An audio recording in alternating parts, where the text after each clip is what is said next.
খড়গ্রামের সাদলে জমি নিয়ে বিবাদে প্রাণ গেল একজনের। শনিবার সকালে দুপক্ষের সংঘর্ষ ঘটে।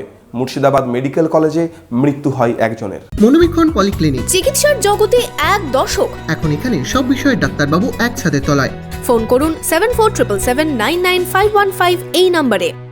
জমি বিবাদ ঘিরে দুই পক্ষের সংঘর্ষে চাঞ্চল্য ছড়ালো খড়গ্রাম থানার সাদল গ্রামে। শনিবার সকালের এই ঘটনায় আহত হয়েছেন একই পরিবারের 6 জন। তার মধ্যে মুর্শিদাবাদ মেডিকেল কলেজ হাসপাতালে মৃত্যু হয় বছর 62 ইমাজউদ্দিন শেখের। পুলিশ সূত্রে জানা যায়, এক হাত জমি নিয়ে সাদেম আনি প্রতিবেশীর সঙ্গে শুরু হয় বিবাদ। আহত পরিবারের অভিযোগ, তাদের এক হাত জমি দখল করার চেষ্টা করেছে সাদেম আনি।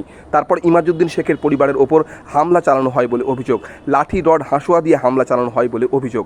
এই ঘটনায় আহত হন একই পরিবারের 6 জন। তাদের গুরুতর আহত অবস্থায় মুর্শিদাবাদ মেডিকেল কলেজ হাসপাতালে ভর্তি করানো হয়। সেখানেই বিকেলে মৃত্যু হয় ইমাজউদ্দিন শেখের। একটা বান দিয়েছিলাম, সাদামানি ওইটাকে কাটিয়ে দিল, আমরা বাধা দিলাম, তাও গালাগালি দিল, দিয়ে ও আবার পালিয়ে গেল, আমরা কিছু বললাম না।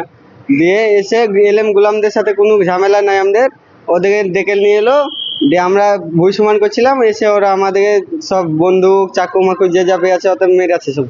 এবার আমার শ্বশুর বলছে যে না গো, তুমি কেন কাজ আছো, তোমার তো আর জমি নাই, মানে ওদের কোনো অস্তিত্বই নাই, ওই জমিতে ওদের কোনো অস্তিত্বই নাই।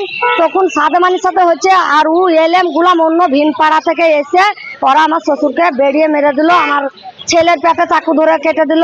কি কারণে এই হামলা তা খতিয়ে দেখছে খড়গ্রাম থানার পুলিশ।